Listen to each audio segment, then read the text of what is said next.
By 1944, the Western Front had become a meat grinder. Thousands of soldiers were pouring into Europe, pushing against heavily fortified German lines and taking devastating casualties in the mud and the craters.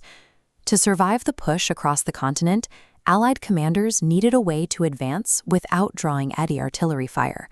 They needed to move tens of thousands of real troops while making the enemy look the other way. 2 years earlier, the British had pulled off something similar in Egypt. They tricked German General Erwin Rommel by disguising supply trucks as tanks, buying themselves crucial time and space. Traditional brute force assaults were no longer the only way to break a stalemate. The Allies needed a dedicated, highly coordinated unit designed specifically to weaponize deception on a massive scale. The U.S. Army's answer was the 23rd Headquarters Special Troops. It was a completely new kind of military unit, made up of roughly 1,100 civilians, pulled directly from art schools and design agencies. Instead of riflemen and artillery experts, the roster was filled with actors, architects, set painters, and fashion designers. And with an average IQ of 119, it was one of the sharpest units in the military.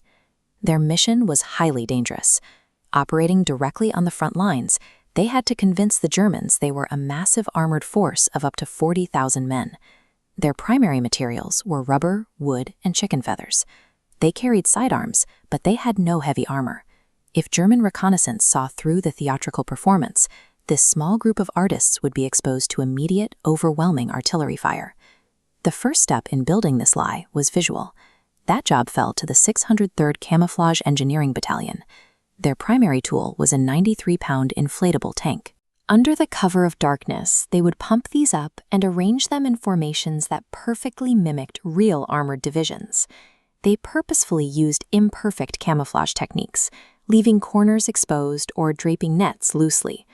When highly trained German aerial scouts spotted these hidden tanks, they felt smart for seeing through the camo, never suspecting it was a balloon. On the ground, the unit dressed the set to the smallest detail. They scattered fabricated trash, dropped fake bullet casings, and carved heavy mud treads, making the empty fields look completely inhabited. The visual deception built the physical body of the fake army. But an inflatable tank doesn't have an engine. Once the sun went down and visibility dropped, a silent camp would instantly give the game away. To give their visual illusion a voice, the Army brought in the 3132 Signal Service Company. They mounted massive speakers onto half-tracks to throw sound waves over incredible distances. Using giant wire recorders, they played sonic concerts, mixing the specific sounds of shifting gears, heavy hammering, and cursing troops. The noise could be heard 15 miles away. This targeted audio paralyzed the enemy's tactical responses. German commanders listening in the pitch-black night heard exactly what they expected to hear: a massive armored column actively advancing through their position. With the physical and sonic footprints established, the Signal Company Special was brought in to hijack the airwaves. 288 radio operators spent their days transmitting fake Morse code and fabricating complete conversations. They perfectly mimicked the transmission protocols and cadences of the real U.S. divisions they were impersonating. The performance extended to the local European towns. Soldiers were assigned actual roles to play, sewing fake division patches onto their uniforms and impersonating high-ranking colonels walking down the street.